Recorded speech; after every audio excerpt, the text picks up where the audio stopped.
All right, thanks, Andy, for that. No questions for him. Obviously, you can follow up with him anytime. We'll move on to the next item, which is a report and vote on the draft federal fiscal year 22 to 25 tip. Yes, thank you. So the MPO has, over the past few months, been working on developing the Transportation Improvement Program for federal fiscal years 2022 through 2025. So the draft tip document, including the project listing, is now available for public review and comment. So you should have received a project listing from me, which includes all the federally funded transportation projects for the region for the next 4 federal fiscal years. That list and as well as the entire tip document is now up on the MPO website for review if you are interested in looking at the entire document. So the tip includes 91 federal highways funded projects and 33 FTA funded projects. So we are in the process of taking public comments and as well as corrections and edits from our member communities. So I would ask you all to take a look at the project list as well as the document. If you have any edits, corrections, recommendations, or any input, please get a hold of me over the next month, so we can make sure that we incorporate that into the document. We are going to submit the draft tip to the DOT on June 15th for their review and comment. And following that, we are going to incorporate any public comment or any edits and corrections and so on, and put together the final tip document, which will be submitted to the DOT on July 15th. So we also will be holding a online public meeting, which is scheduled on June 23rd at 5 p.m. So that's all I have in terms of what's going on with the tip. If you have any questions about the project list or the tip or the process schedule, please feel free to let me know. Otherwise, I'll take any questions if you have any at this time. Thank you.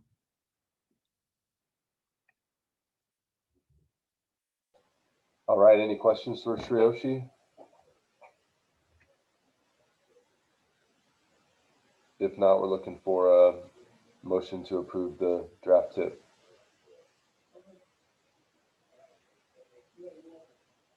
So moved. Paul from Ankeny. Gesser, second. All right, it's been moved and seconded to approve the draft federal fiscal year 2022 to 2025 tip. Any further discussion? Anyone opposed to that motion? All right, that motion carries. Next up is a report and vote on the federal fiscal year 2021 to 2024 tip amendment. Yes, thank you. So the proposed tip today is from Dallas County. It's a bridge project on 250th Street north of Urbandale and west of Grimes. It's a bridge replacement project. The proposed change is to add it into federal fiscal year 2021 of the current tip. So the reason for the proposed change is this project accidentally got added onto the RPA/SERPA side of the tip, and it has to be in the MPO side of the tip because it is within the MPO planning area. So staff recommends approval of the change. If you have any questions, I'd be happy to take them at this time. All right, any questions for Andrew on the proposed tip amendment? If not, looking for a motion to approve it. Gesser, so moved. Second, Neighbor. All right, it's been moved and seconded. Any further discussion on the tip amendment? Anyone opposed to the motion? All right, that motion carries. Next up is report and vote on the Title VI documentation. Good morning, everyone. This is a continuation of a conversation we've been having. You previously saw the public participation plan update as well as the update to the language assistance plan. Those documents were updated in the overall timeline to do our Title VI documentation, which is required every 3 years under the Title VI of the Civil Rights Act. There are 2 separate documents that should have been included in your agenda packet and linked therein. The federal highway documentation for Title VI is rather basic. I think it's like 10 pages and you fill out some forms. The FTA version is much more extensive. I know the Iowa DOT is trying to streamline those 2. But at any rate, it includes a lot of documentation in that file that you would have seen, including the public notice and discrimination complaint form, the public participation plan, language assistance plan, the environmental justice report, and the demographic profile. The demographic profile is really the only one that's new. I'm going to go over that in a minute. I just want to also point out that we are not reporting any Title VI complaints from the previous 3 years, nor were there any for the 3 years prior to that. So the demographic profile is by and large stuff that you've seen in different formats, but just compiled in a different way. So for example, it's pulling different population groups from the environmental justice report, including households in poverty, non-white population, and limited English proficiency. The other thing that's new that was included in the overall documentation was they asked us to document the gender and ethnicity makeup of our committees. And rather than guess at ethnicities and genders, we did a survey. We were fortunate for all of you who responded. We got 90 responses, so thank you for taking the time to do it. And we're showing the results here. I don't think this is going to be a surprise to anyone who attends our meetings, but we're predominantly male at about 2 to 1 margin. And then largely Caucasian as well. With that, we would recommend approval. And once we have your approval, we can finalize the documents with signatures and the resolution of support, et cetera, and submit that to the DOT. All right, thanks, Gunnar. Looking for a motion to approve the Title VI documentation. So moved, Miller Ankeny.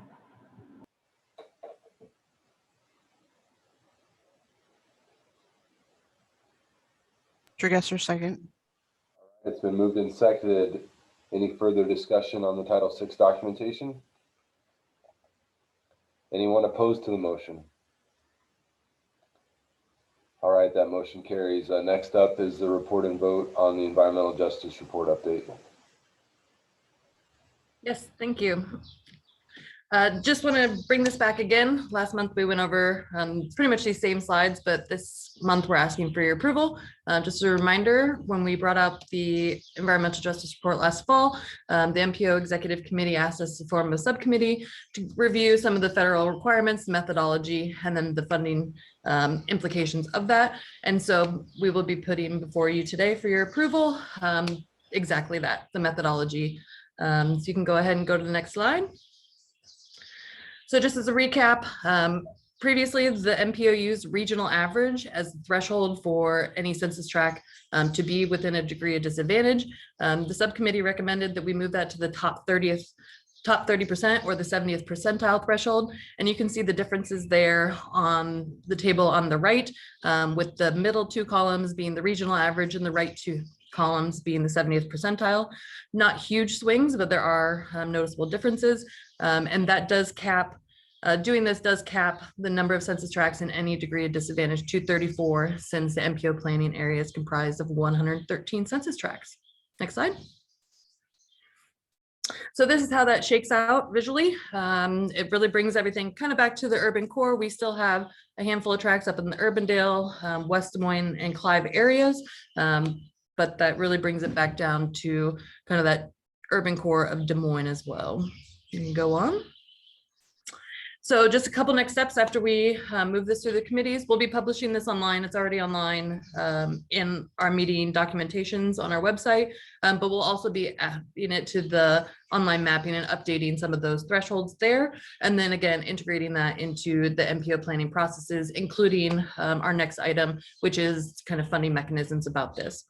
So with that, staff does recommend approval, and I'd be happy to take any questions at this time. Any questions for Allison? If not, we're looking for a motion to approve the environmental justice report.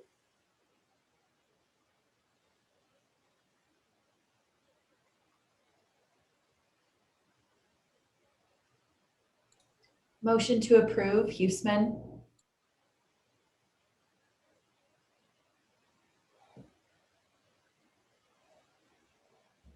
Second, Paul from Ankeny. All right, we have a motion and a second. Any further discussion? Anyone opposed to that motion? All right, that motion carries. Next up is a report on the Surface Transportation Block Grant scoring criteria. Thank you. We want to give you an update on our update to the STBG scoring criteria. We had discussed updating the scoring criteria back on March 31st at our funding subcommittee meeting. They'd agreed that that was an exercise they wanted to see us do. At the time, we had planned on doing this over the summer and then having it ready for the next funding cycle for federal fiscal year 2026 funding. However, following the policy committee meeting last month, Chair Gatto requested that we update the criteria and provide it at the June meeting for approval. And this was based largely on integrating the EJ stuff that Allison just discussed with you. So we kind of had to move that timeline up a little bit. Next slide, please. So really there's kind of two main reasons for why we're updating the scoring criteria. The first one, as I mentioned, is to address the request to incorporate the EJ changes into the scoring criteria. And the second one, which was kind of the original reason, was to address this disconnect that we've been seeing between priorities that we've outlined in the long range plan and then how those projects that are meeting those priorities are actually scoring in the annual funding process. So hopefully what we put together here will help address that. So I'll just do a quick summary of the changes that we're proposing. In your agenda packet, we included a redlined version of the scoring criteria, so you can follow along on that if you would like. The first change and probably the biggest change is that we're proposing that we develop a base score that would be based on the application category that the project was submitted under. So the base score would prioritize the different project categories and kind of recognize their importance based off the goals that are outlined in the long range plan. So we basically have, three main categories applications are submitted under: system capacity, system optimization, and then the major reconstruction replacement. And so what we've been seeing in our annual funding cycle is that projects that are being submitted under the major reconstruction replacement often were not scoring very well. Actually, we're scoring very low. And that's kind of where the disconnect was as far as what we had in our long range plan, because those, taking care of our existing system was one of the highest priorities that we've outlined in our long range plan. So to address that, we've developed this base score system where each of these categories would start out with a base score just based on the category that they're submitted under. So major reconstruction replacement would start off with a base score of 45 points. System optimization would start off with a base score of 30, and then system capacity would start off with a base score of 15. And our hope was that we would see, project scores even out based on our priorities by adding this base score criteria or base score to the criteria. Next slide, please. In addition to that, we have our criteria score, which is based on the performance measures and goals that we have in the long range plan. We have proposed some adjustments to this. It would still be out of the 100 points as it was before, but we, we are proposing some changes to how the scoring shakes out. So for criteria 1, which is addressing poor pavement condition, in the last year's scoring, it was worth 15 points. We dropped that down to 10. Essentially, that was just to allow us to have 5 more points to allocate into another category. And since we're including the new base score for those projects, we felt like that was reasonable to take some points off of that criteria. Criteria 3 is the future congestion criteria, which is based on level of service. We're proposing that we remove this from the scoring criteria.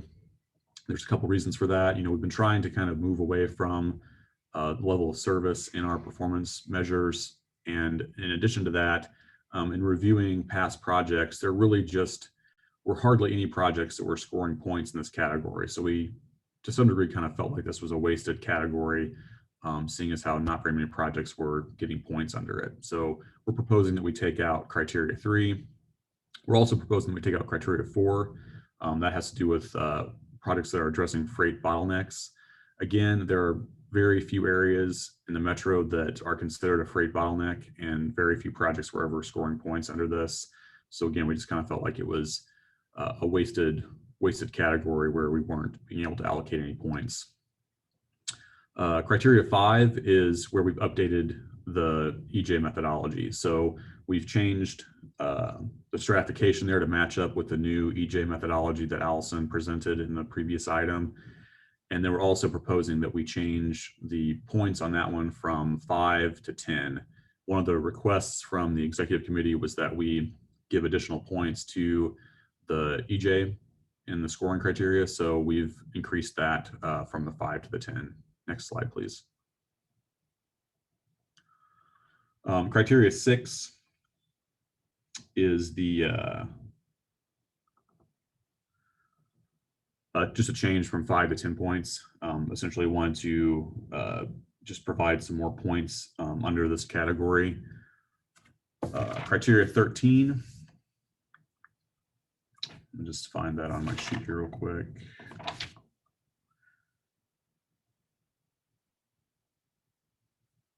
We're proposing that we remove this from the scoring criteria. This had to do with energy consumption and idle reduction. Again, we just felt like this was a kind of a hard category for us to score. I think in the scoring criteria, we would ask, project applicants to submit whether or not their project was doing this, but we didn't really have any way to confirm that that was actually happening. And so we just felt like it was better to pull this from the criteria and allocate those points to something that we felt like was something we could measure more accurately. And then finally, on the criteria 11, we've changed that one to increase more points. So it's the safety category. It has to do with crashes, high crash areas. We're proposing that we move away from kind of the heat map way we scored it before and allocating the crashes to segments and then looking at various different percentiles in those segments. But the ultimate change is increasing that from 5 points to 15 points. We feel like, we've had a lot of discussion about safety over the last few years. It's an important aspect of the long range plan. And we just felt like it made sense to put a little bit more priority on safety in the scoring system. Next slide, please. So, that's an overview of the changes that we're proposing. As far as the timeline for this goes, we have a funding subcommittee meeting this afternoon for them to review these changes. And then we'll present it to the executive committee for their review and recommendation to approve. And then ultimately the policy committee meeting on the 17th, we'll present that to them for their approval. I know this is a kind of a pushed up timeline, and I would have liked to have had more time for you to provide comments on this, but we are asking that if you do have thoughts or feedback on this, that you provide it to us by June 8th. This would allow us to then present any comments that you have to the executive committee at their meeting next week. We'll present any feedback we get to them at their June 9th meeting so they can consider that when they're determining whether or not they're going to recommend to move these changes forward for approval at the policy committee meeting. So with that, that's the summary of the changes that we're proposing. I'd be happy to answer any questions you have or take any comments that you have now. Otherwise, as I mentioned, we're just hoping that you can provide us with comments prior to the exec meeting. All right, any questions for Zach?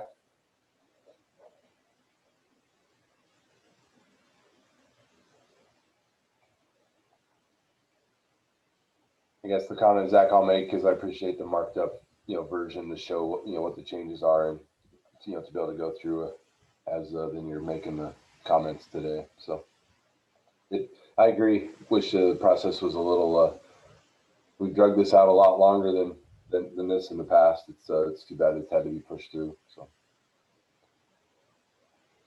All right, no other questions for Zach. We'll move on to the next item, which is the second, upcoming events. Hello again, everyone. Not by any intention of staff, but I have 3 events for you, all related to electric vehicles. First is the All Iowa Auto Show, which I'm sure you've seen advertised around. They've made plenty of noise. But what you may not have heard of is that the Iowa Clean Cities Coalition is putting an electric vehicle exhibit on as part of the auto show. Details at the link shown on here. And again, I will send links to all the events shown here today in an email following the meeting. Next up, the Iowa Association of Municipal Utilities is hosting 2 conferences, virtual conferences on the similar topic, really from the advantage point of utilities and how if they approach it correctly, that the adaptation to electric vehicles can be a really big benefit to those utilities. So the first one is at noon Wednesday, the 16th. Contact information is available here. And then the second one is about electric toolkit. Again, on a Wednesday at noon, this one on June 30th, same contact information. I'll take any questions if you have them. Otherwise, I'll send links to all of this in a follow-up email. Any questions for Gunnar? Any other non-action items of interest to the committee?